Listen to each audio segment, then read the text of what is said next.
অবৈধভাবে পাচারের অভিযোগে গরু ভর্তি 4টি পিকআপ ভ্যান সহ 15 জন আটক। জেলা জুড়ে অবৈধভাবে বালি কয়লা পাচারের সঙ্গে পাল্লা দিয়ে সমান তালে বেড়ে চলেছে গরু পাচার। তাই তো বালি কয়লার পাশাপাশি গরু ভর্তি গাড়ি সহ পাচারকারীরা পুলিশের জালে আটকা পড়ছে।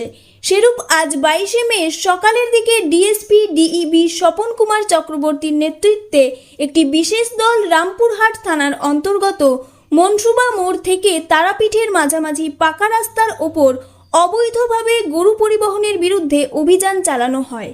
সেক্ষেত্রে গরু ভর্তি 4টি পিকআপ ভ্যান আটক করে অভিযান চালিয়ে যানবাহনের ভেতর থেকে 27টি বড় আকারের গরু উদ্ধার করা হয়েছে, যেগুলিকে গাড়ির ভেতরে দড়ি দিয়ে নির্মমভাবে আটকে রাখা হয়েছিল।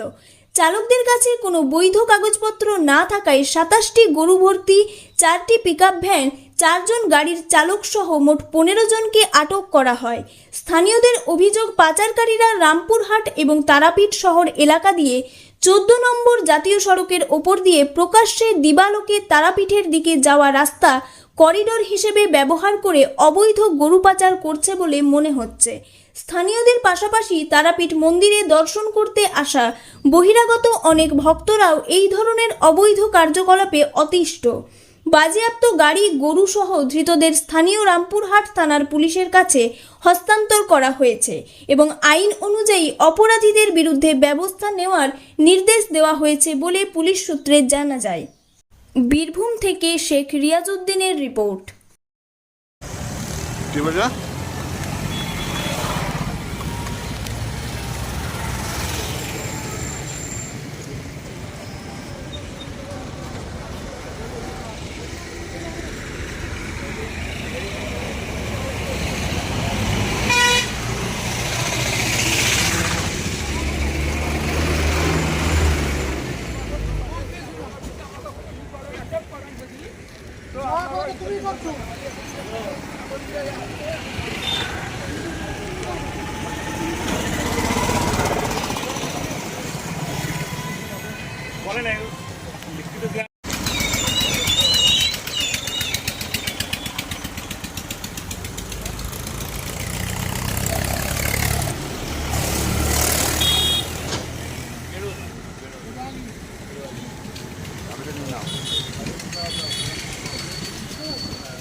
নামে না